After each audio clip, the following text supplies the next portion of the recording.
Hello, hello, hello, and welcome to My Empty Hands. I wanted to give a little introduction to my guest for this episode, Amy Long. She's a 4th degree black belt in American Kempo. She's the author of the Kempo Continuum book, and she is the owner of the Sacramento Kempo Karate YouTube channel. I will put links to all of these things in the show notes. Thank you and enjoy.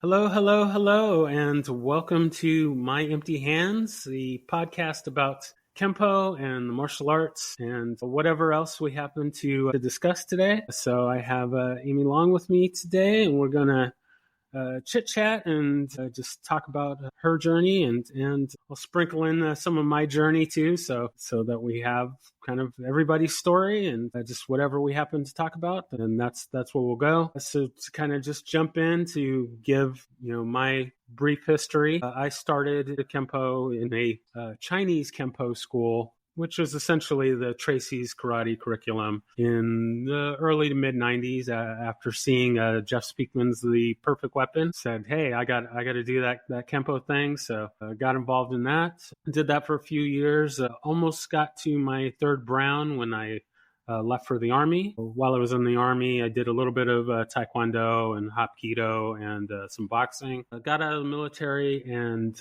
didn't find a Kempo school to get back into, so I got involved in my next core art, which is capoeira, and I've been doing that for coming up on 17 years now. But I still kept my love for Kempo, and decided to find a school here. I'm out in the Dallas-Fort Worth area, and so I found the current school that I'm with. So my instructor is Bill Piper, and just been enjoying the journey. I am now a green belt once again, and working my way through to that uncharted territory for me. Working on the brown belt stuff. So I'm excited for what's coming next. Also, as of this recording, recently taught my first. And eyes are getting on me, which it isn't technically the first class I've ever taught. So a big part of my capoeira journey was I inherited the group that I was training in, and so I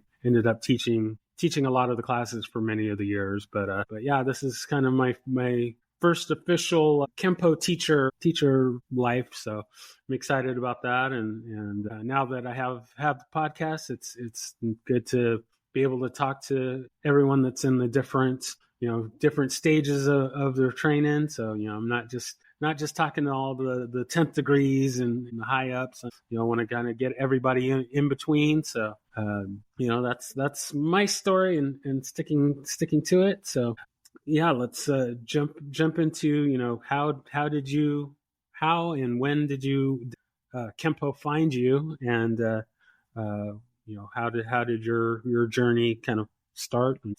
Well, hi, Reggie. Thank you for having me on your podcast. I started when I don't want to tell you what year it was, back when I was just short of 12. A friend of mine was taking it, and basically I just wanted to be better friends with her. Plus, my sister was a huge bully, and I wanted to be able to protect myself from her. So I started taking Kempo down in the San Francisco Bay Area. Took that for several years. Then my family moved to Sacramento, and I did a Parker school, and then I went up here and did a Tracy school, and then I went back to a Parker school, and then a Tracy school, and then I did mostly Parker after that. But I was in Ray Arquila's school. That's a Tracy school. And I've had, I'm trying to think what all instructors. I was under Daryl Liner for a number of years. That's when I was teaching. Dave Crouch, he was probably one of my favorite instructors. He's one of my favorite people, as a matter of fact. One of the brightest guys I've ever met. He was pretty amazing. I just always loved Kempo. It was the idea of thinking and moving at the same time is kind of what kept me going. Those are the two things I like to do most. So thinking about how bodies move and the different ways they move and how to generate power and just the finesse. I was I've always been more of a technician rather than a mechanic when it comes to Kempo. While I was at Daryl School, I did start to teach. My friend Julie Cicero was invited to teach a class, and she asked me to help her. So we did it together for a little while. And then family concerns happened, and she wasn't able to continue teaching. I took over the class and taught for a number of years. It was during that time that I started posting forms and later techniques on YouTube.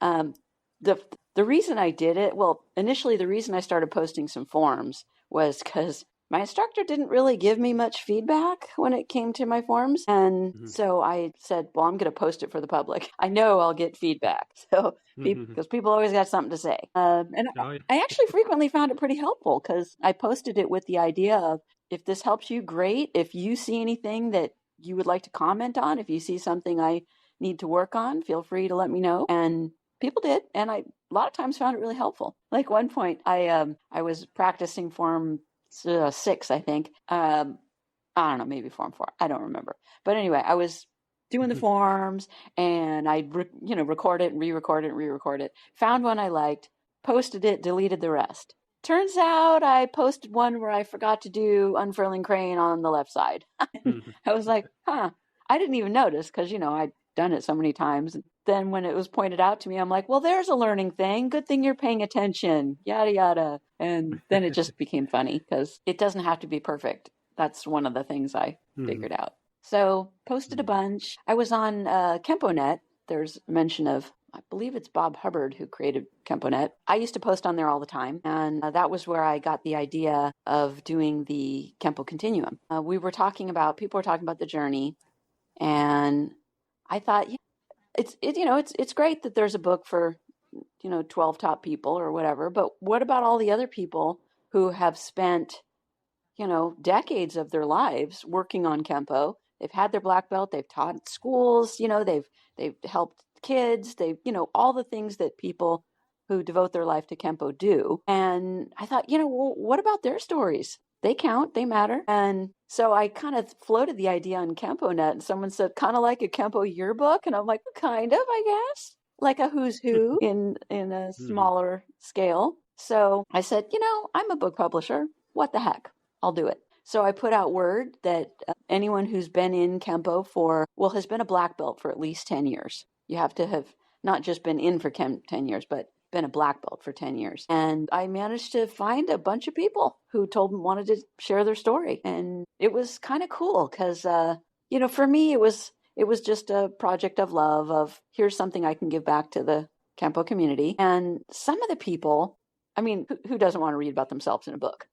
Let's be honest. It's cool. It's a nice little ego bump. But also there was like one person, he was so thrilled because he had been diagnosed as terminal. And, he said, thank you so much for doing this. This is for my family because it's something that they can have to remember me by, to my story and something that was important to me. So that was kind of cool that I could help him in that way. I managed to meet a bunch of the people. I've gone to lots of Kempo camps and tournaments and stuff over the years. And I would bring my book with me after it came out, and other people did too. And we all signed each other's books, like our autograph book. It was kind of fun. Met a whole lot of the people there. What else to say? I started my own school in, I don't know, it was 2007, I think. I'm not sure. For a little while, I went with Speakman's group and decided pretty quickly that wasn't really for me. Then I didn't quite have a home for a little while. And that's when I connected with Dave Crouch.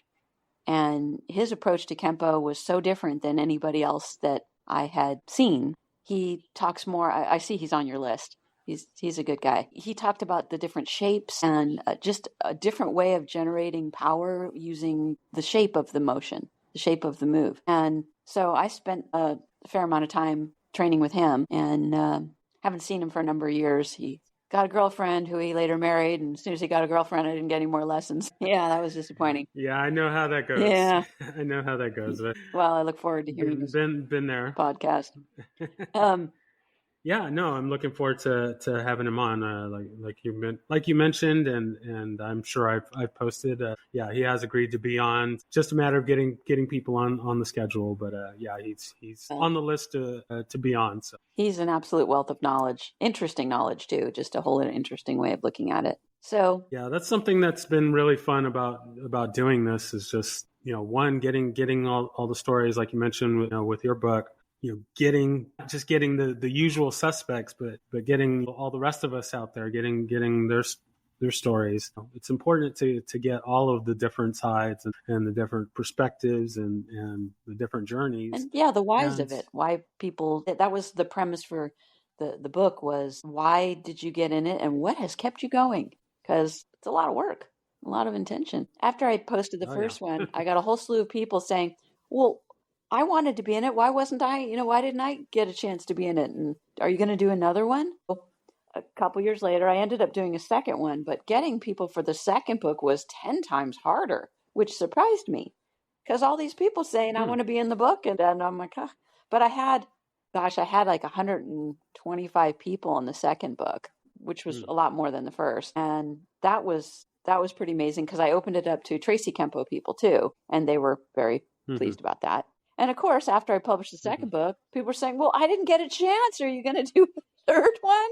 It's like, if someone wants to, create a space where people can let me know and I can get, if I got 100 people to do it, sure, I would. It just, God, my Facebook friends list exploded because I kept adding people going, hi, do you want to do this? Hi, do you want to do this? Met a lot of people that way. I'm heading down that road. So when I started the podcast, of course I reached out to, the people that I know directly. I had to get my first Kempo instructor on, and he was actually, I think, like episode 2. So I was really excited to get him on. But then, I kind of figured that it was going to be, I'm going to get a lot of quote unquote non-known people, but a lot of the big name and the who's were some of the first people that were like, yeah, I want I'll be on. And I was just kind of overwhelmed by that. And, so I've just been kind of booking people, but as of recently, I've started doing the similar thing and just, all right, I'm just going to add people I'm going to try and add people on social media there. And to my surprise, a lot of people are adding me back, and I shoot them a message about asking them to be on the podcast. And so far, everybody's been. I haven't got any flat out no's so far. So fingers crossed. Haven't exactly gotten yeses from everyone, but no flat out no's. People like to think about it. That's a good start. Yeah. I debated with my book if I should include any of the people who were in the journey. I have to say, Tom Bleecker was not at all happy that I did the continuum. He harassed me by email for a little while. So he was not happy. Yeah. But I thought, they're already in it. They already have a forum. So instead what I did is I offered the opportunity to put any quote on the back of the book. And I did get some quotes. Lee Wedlake is a friend of mine. He's a good guy. He had put a quote on the back of my first one, and I put him in the dedication in the second book. It's nice to mention people. Yeah, very nice. Yeah, I did record an episode with Mr. Wedlake. Yeah, it's not out as of this recording. Yeah, I haven't seen it. But yeah, we did. It is coming soon, and that was a good conversation. And I was like, yeah, we're definitely gonna have to do multiple parts, and we have to have him on again. As we're recording, I only have one repeat guest so far, and that's Sean Kelly. I'm definitely looking to have some of the folks that I've recorded with multiple episodes, because there's just so many things that really everybody kind of has to say that it's hard to contain it in just one little hour or so. So that's true. That's definitely on the plan, because something it's definitely Kempo folk are not shy about chatting, about talking about their lives and things. So that's true. it's good for me. Lots of content to mine. So that is I'm true. happy about that. One of the other things I enjoyed doing with Kempo is when I went to Kempo camps or big tournaments or something. I brought my camera, and even back in the day before there was digital everywhere, before everyone's phones did everything, mm-hmm.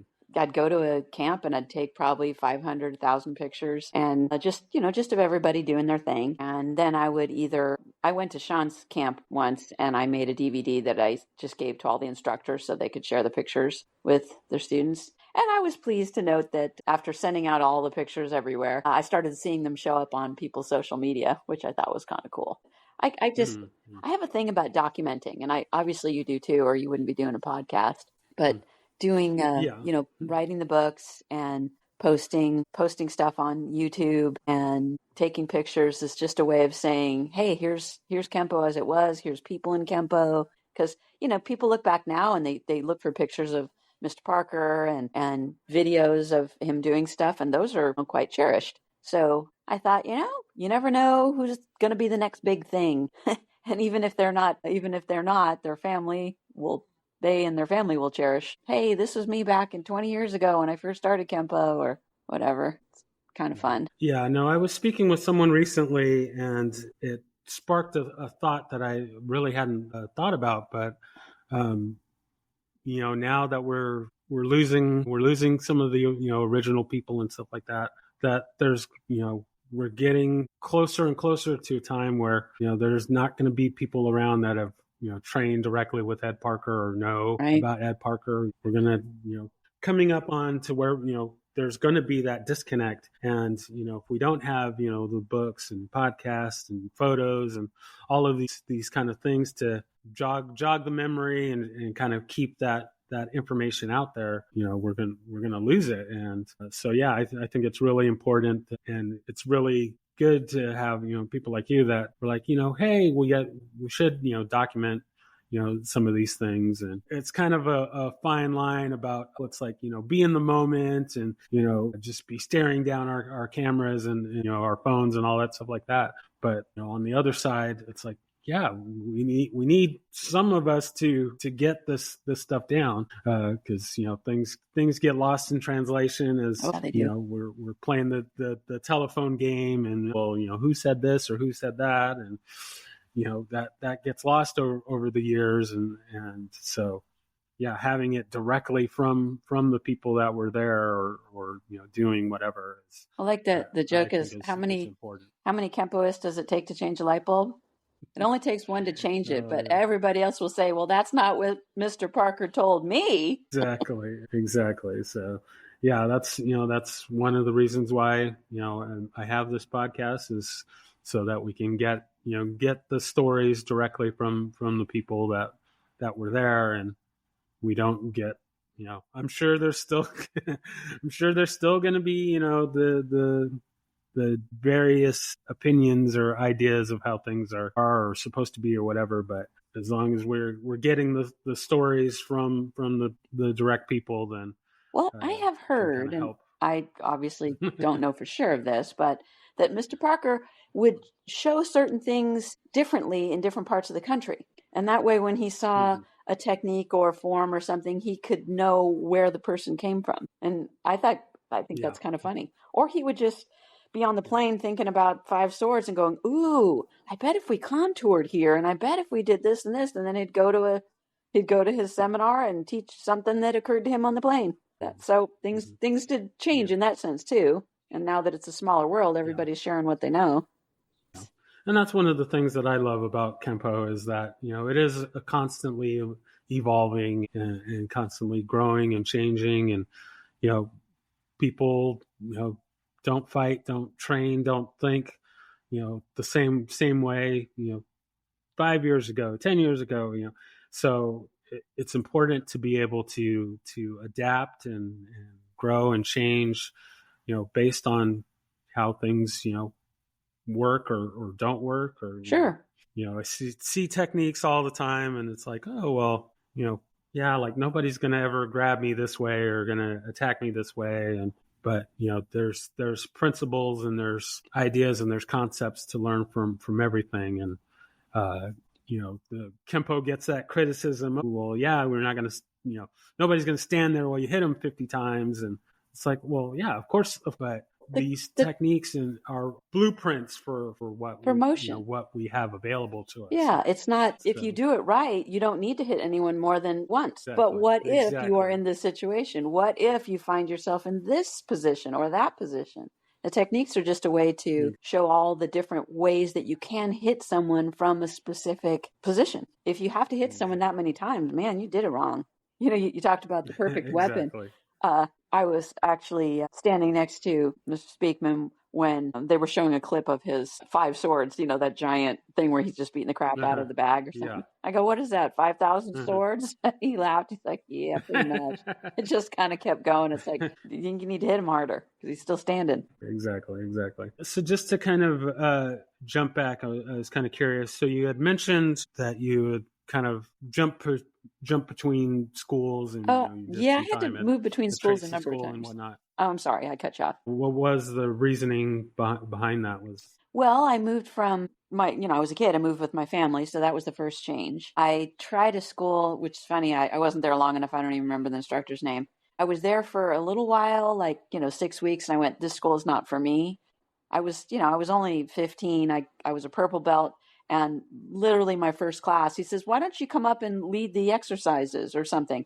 It's like, I hadn't practiced in a year and I was not in the shape that I wanted to lead the exercises. I don't know how they do things. I didn't know what I was doing. So yeah, I didn't appreciate that. There's just a few things there that didn't resonate with me. So I stopped going there and I was looking for another school. I found one school and started taking there. And I was there for a pretty short time when Ray Arquilla walks up to me, says, picks up my sheet that I was working on. He says, follow me. And we go into one of the little private areas. And he said, I am your instructor now. I went, okay. And then just like that, I was in his school, which I don't know, but it was kind of funny. Was there for a while. And then I moved to go to school. So I went down to Southern California and I found a school there. Again, I wasn't there long enough to know I wasn't there that long. Moved back to Sacramento, then found another school. So it was like, it wasn't just that I was bouncing around exactly. It was circumstances and I'd have to stop doing Kempo. I've had a couple breaks. I've been doing it I did Kempo for 26 years over a 35-year period, something like that. Gotcha. So, when I had kids, I took a break because I thought I was done with Kempo. And then as soon as my younger one was old enough to put in some preschool or daycare for 2 days a week so I could go to class, that changed. Yep, going back. Daryl's school is when I started at, took the long break, and then came back years later. Okay. And then I just, changed instructors for a variety of reasons. Like I said, I stopped getting lessons with Dave Crouch. I was kind of on my own for a bit, just going to seminars at Graham Lilly at school. I'd usually go down to see Lee, Wed Lake. And then Graham said, well, hey, if you need an instructor, I'll be your instructor. I went, okay. So I trained with him. He's 3 hours away. So it was like a once a month thing, but that was great. And then, then a whole lot of life catastrophes happened. And I just said, okay, I think I'm done with Kempo. And it was a really hard decision. I gave away my school to a friend who then had things, she didn't have the bandwidth apparently to do much with it. And the boyfriend I had he was teaching the kid class. We had broken up like right then at the same time that this other things happened. And it wasn't his school, but he wouldn't go away. So, and basically the whole, that he ended up insisting on taking this, one of the classes. Then he filed bankruptcy and apparently just stopped showing up. So basically the whole thing fell apart. So yeah, and I visited some other schools for a while, some Tracy schools, just as a guest black belt.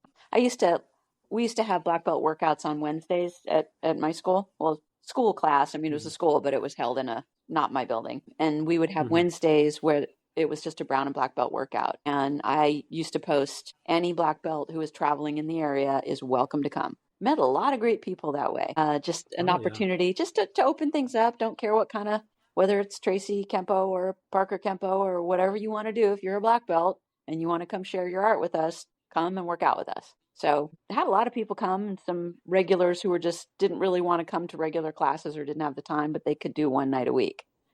And that was fun. Yeah, we had that happen. I had a train that I was on and the tracks went somewhere else. Sorry, forgot where I was going with that. Oh, no. I like that. I like the cross training, and I wish that there was more connection just going off of, there are a few Kempo schools of different, different disciplines in my area here. And there's not a lot of connection between the schools. Between the Kempo schools or between all the arts? Yeah. More specifically, the Kempo schools, yeah, but I will include the other arts as well. Like, it would be nice to do a little bit more, cross training and connect with, we're all fans of the martial arts, so we should all be able to connect. And instead, it's I had a student. My style's this or my style's that. I don't like those guys or whatever. So. One of my students, he liked to do a lot of cross training, so that was interesting. But we did have a student come in who was a black belt in Hapkido, and her instructor, open-minded guy, he said, I want you to learn to round your corners. So go take some Kempo. So she was at the school till she was a blue belt. I actually got to sit on one of her black belt panels when she got promoted. Her instructor was just really great, and he was very gracious and said, you have taught her exactly what I wanted her to learn. So, thank you for that. And then she's continued on doing Hapkido, on her path there. But it was great having her because her thought process was so different because she had done her art for, a long, long time. So did you say you did some Hapkido too? Yes. Yeah, I did a little bit while I was in the Army. I've been courting with the idea of getting back into it. There's a school instructor that I found out here. But as I've said to many other people, there needs to be 40 hours in a day, because I was just going to say, how can you have time to dedicate to more than one art as it is? I have, since leaving Kempo, I've been doing ballroom dancing, and there are it's interesting because it is also thinking and moving. And there are so many things that I look at and go, that's a rotating twist dance. Or you mean a scoop kick, envelope, scoop kick with a pointed toe. Okay, I can do that. So there's been a lot of crossover, which I find very amusing. But yeah, it's funny to me that you've gone the other way. Usually, it's the dancers that become martial artists, and not usually the other way around. So, honestly, the dancing is a lot easier on my body. Yeah, I can imagine. Yeah, no, it's just I don't have. There's so much. I'm doing my Kempo at least twice a week. And then trying to, my Kempo, or excuse me, my Capoeira folks are probably not happy that I'm not training as much as I used to doing the Capoeira, but it's just so much time. And then it's like, oh, well, then I want to go to this Hapkido school. I want to do this Kali class. I want to do this, Kyokushin. There's so much. Like all these, there's so much to do. And then on top of that, it's like, okay, yeah, I'm going to do a podcast as well. And, and working. Is kind of like, But that's what I was thinking. And then I have a job too. The job. Yeah, the thing about the ballroom dance, I remember when I went there, is time. Because like you're talking about all the different styles that you want to do in ballroom dancing, there's 20 dances. Basically, most everybody learns all of them. But that means you can only put a little attention in one and a little attention in another. And, at some point you kind of got to focus while still being able to do the other ones maybe. But, and it's just, I do ballroom dancing at least 5 days a week and, several hours at a clip. And I still don't have enough time to do all the lessons and all of the classes and all of the practice that I want to do. That's why I slept in this morning. Dang, I'm tired.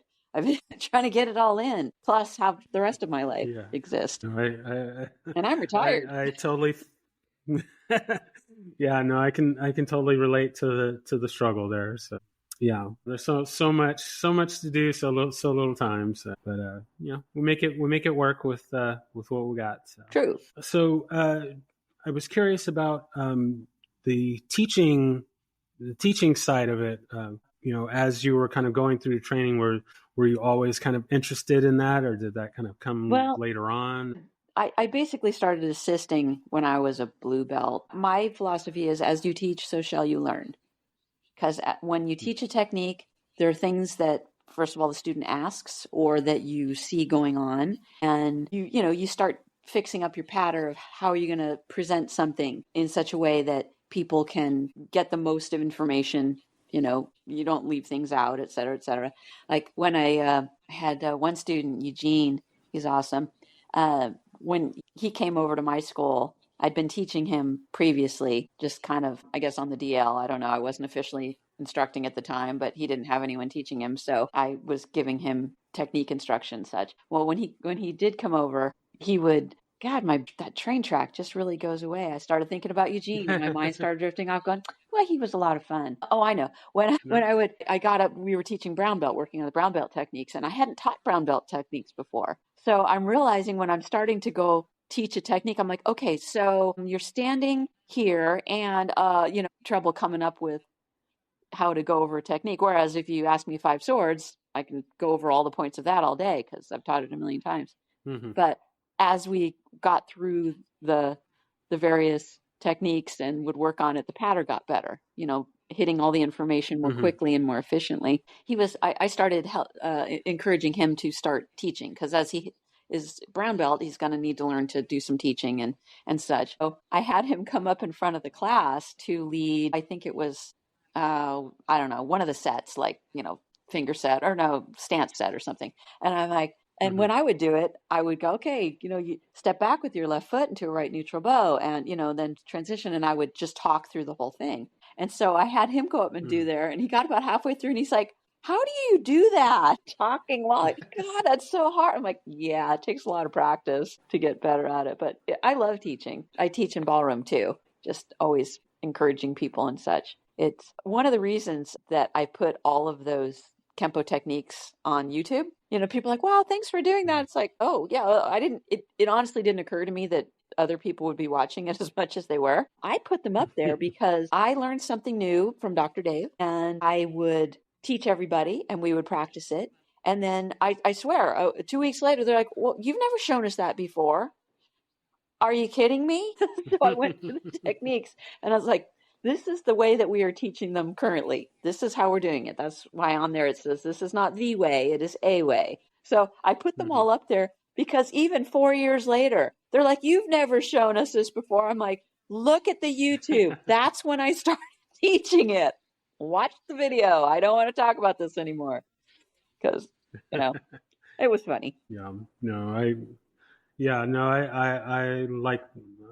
love the teaching side of it. You get so much more, for yourself, and better you have to be able to understand it to teach it to someone else. Yeah, just all these little insights that you get is as soon as you start teaching, huge. You're like, I was showing someone a dance move, and I needed to give a spiral turn, and I thought, what is wrong? I'm trying to figure out what he's doing because he's learning to teach, so he's learning to follow.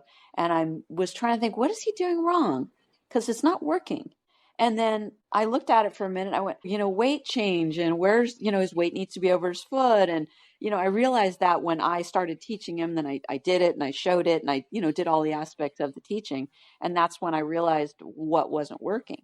Same thing happens with Kempo. There was one of the places, the school I was visiting, we were doing Dance of Death. Okay. She was like 10 years old in the adult class because her dad was in the class. So she was in it too. And she's 10. She can't get this technique to work. I mean, generally speaking, she was just having a terrible time. So I showed her a few adjustments that she could make for her size. And I said, and if you step here and you do this and you do this, I think it was Dance of Death. And maybe it was the bear hug, one of the bear hug ones from behind. And you hit the hands, reach around, elbow in the face, hammer, fist, the groin, whatever. So I showed her a few techniques for her size and she knocked me on my butt flat. She just absolutely did. I wasn't just going along with it. She did it. And she started jumping up and down. I did it. And it was just adorable. Yeah. Cause the techniques have to be adjusted for size. And when you're a smaller person, technique and being more of a technician it works better. There's some of the martial artists who are great martial artists, but they're more mechanics because they have the size and they can make it happen. If you have a lot of strength and a lot of size, you can just be a mechanic. You can go bang, bang, bang, bang, and the person's going to fall down. I can't do that. I mean, I can hit them, but chances are they're bigger than me. I got to knock them on their butt or, use the pointy part of my elbow or something.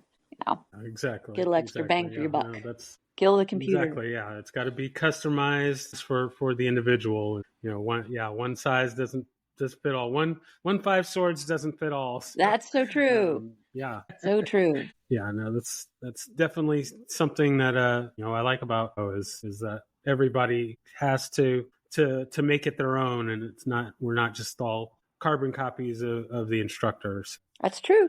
Fitting it to our needs is key.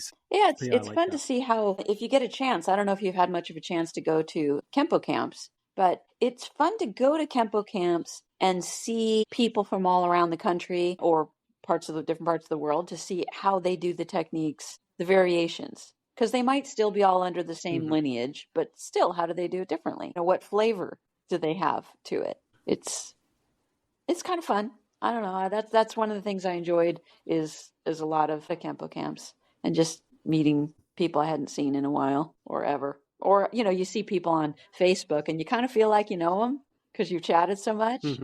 One friend, Heather Hodgkins Farmer, she and I hadn't even remembered how we got connected on Facebook, but we chatted a lot. And I did get to meet her in person. She lives in Florida. She came out to California and I got to meet her, and we did some Kempo messing around while we were there. And she said, "Oh, I saw your videos on YouTube." And then it turns out we had a mutual acquaintance. So she ended up being friends. And when I saw her in person, it was just like we met, just like we'd known each other. It's kind of fun. Yeah, no, that's something I'm looking forward to with this podcast, hopefully, is that I do get to meet everyone that I've chatted with in person. And that's neat. Just have that just that instant connection. And it's like, oh yeah, we've never met in person, but we can just get right into talking like we've hung around each other for years. Looking forward to that. Getting to talk to people and definitely going to try and get to what camps and seminars and wherever else I can get in to meet people and and potentially line up more guests for the shows. Maybe later I can suggest a few. I love it. Yeah, no, that's probably something I should push more on my guests is to give a suggestion, recommendation. Actually, as I'm kind of thinking about it, I think I've only had one person that they just hit me with a ton of people like, oh, you should talk to this person, that person, this person.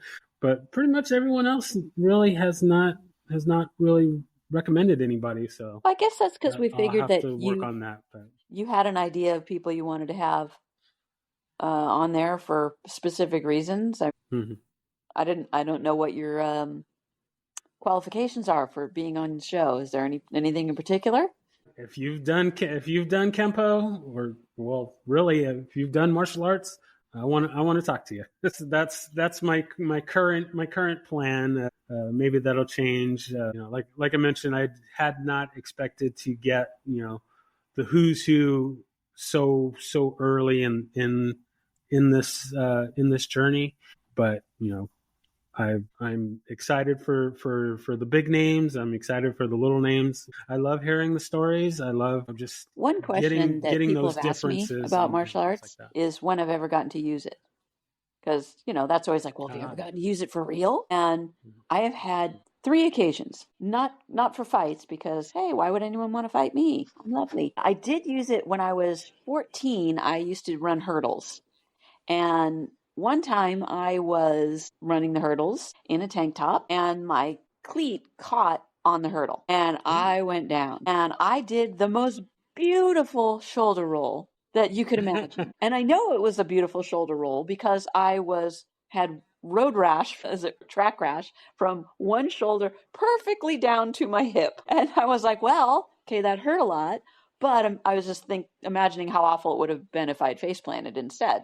Instead, I just kind of got a scrape down my back. But I was like, whoa, Kempo works. I had another time where, one of the, darker sides to being a woman in Kempo is I was a teenager at the time, and I had a sort of instructor. He was my instructor's instructor, who was inappropriate, and more so with my friend, but I didn't like him because he was inappropriate with my friend, and I didn't want anything to do with him. So at one point, my instructor said that I had to go make up with him, which I thought was wrong because he was wrong to do what he was doing. And so we're standing there, and I was told I had to go over and apologize, which just irked me. And he put his arms on my shoulders, and he's standing in front of me, and he just sticks his forearms across my shoulders, sort of trapping me there. And so I stepped back and did the first move of parting wings, which was a move that he showed me. His eyes got big as saucers, and I was like, yeah, I'm all done. It's like, that was good. Nice. And another time at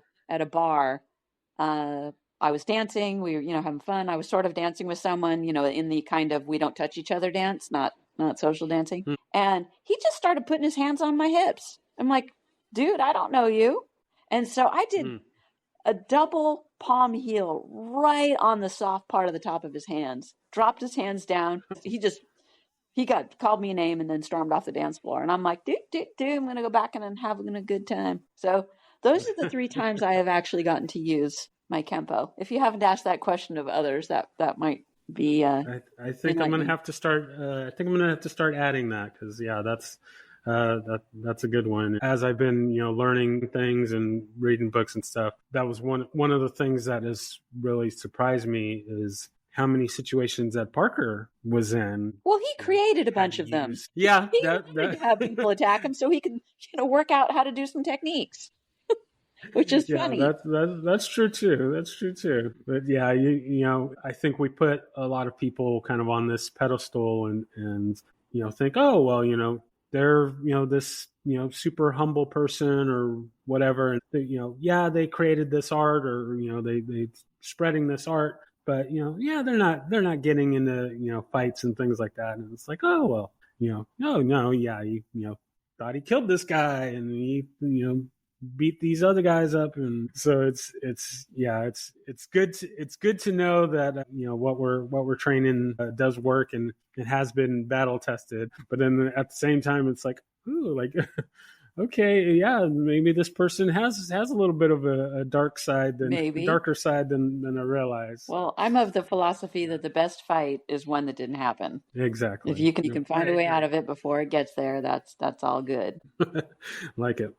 So as we kind of move towards the close of our time today, we'll go ahead and move into our my quote unquote lightning round here, and this will probably be a little bit tricky since you're kind of a little bit not kind of active in the Kempo world. Kind of 10 years out of it, so whether or not I'll remember, I still can do my forms up through long 3. 4 I can get through part of. And that's without I tried it a few weeks ago. I was like, let me see what I can remember. Yeah, some of them, no problem. Nice. I like it. Well, we'll see what we get here. So the first one being, do you have a favorite technique? Well, it's hard not to love 5 swords. I do love Dance of Death. I love the different techniques. I've learned so many different ways to take a person down using that technique. You can step behind here, you can jam them here, and you can knee the thigh. That one's really fun. And I like that one because I get to really use the pointy part of my elbow. I love hitting people with the pointy part of my elbow. I think that's just great fun. I agree. I like it. Right. Do you have a favorite form and or set? I've always liked short 3. Long 2 is good. Short 3 for some reason is my favorite. I don't even know why. You just bang, bang, bang, and it's short, so you can just really power through it. And I don't know. Whenever someone says, oh, show us a form, I just automatically go to short 3. I don't know. Yeah, no, a lot of people that I've talked to and just heard about, yeah, they would agree with you on that. That's really probably one of the higher ones. Yeah. So when I originally started, I kind of remember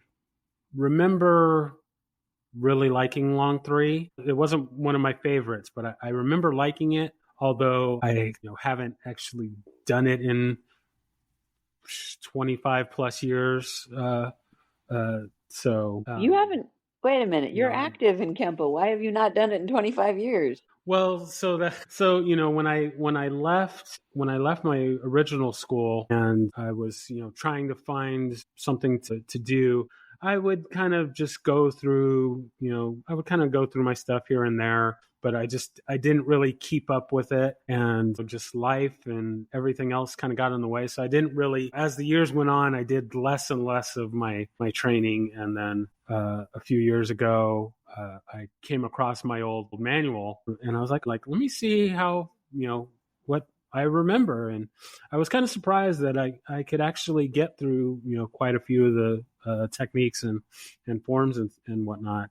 So when I decided to jump back into training again, I, got in contact with my original instructor, got videos of the techniques and the forms and stuff. Didn't get everything because he's actually reduced the curriculum. So when I started, we did 40 techniques per belt. And so now he's half that for everything. Tracy School is 40. Parker schools are 24 usually, I think. Yeah. So that's just it. So I've been I've been talking to some of the other old school folks, and I've got like the manuals that have the breakdowns of all the techniques and whatnot. And so as I've been kind of training along, with my current training, I've been sprinkling in some of my previous stuff here and there. And then I do work on the forms that I like. So the kind of my little funny story. So one of my favorite forms is book set. And, when I started at the school that I'm at now, I was a little bummed that I had to start back at white belt again. I mean, I'm totally thankful for it now, but at the time I was a little bummed that I had to start over again. But I was like, man, I can't wait until I get, to green belt and I can start doing book set again. And it was like, no, we don't do book set in our curriculum. It was just like so crushed. I got in touch with my original instructor and, got refreshed on doing that. And so now I run through all my forms and stuff, at least a couple of times a week, just because I enjoy doing the forms.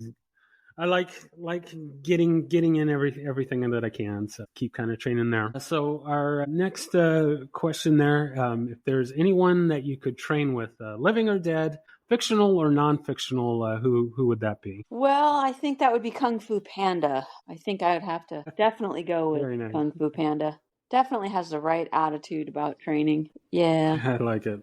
All right, so we are at the end of our time here. So this is the point where you get to have your selfless, shameless promotion. I always mess that up. Here's your point where you can plug anything you want or say anything that we didn't cover that you wanted to put out there. I'm not doing Kempo right now, so I have no Kempo things to plug. If you're in the Kempo book and you still wanted copies, I do have some copies still. Find me on Facebook if there's some you really want. But otherwise, thank you so much for having me. Well, yes, thank you so much for your time and for your stories. And I just thankful that you are on and we get to chat. And I look forward to getting this out there to have the other folks listen and hear your story. And I'll be in touch when this is ready to go out. And thank you again for your time. All right, thanks, Reggie. Bye-bye. All right, bye. Thank you for listening to My Empty Hands. If you enjoyed the show, please share it with a friend. If you didn't enjoy it, please share it with an enemy. If you'd like to be a guest, or if you would like to recommend a guest for the show, please email me at podcast@talkingkempo.com. Thank you.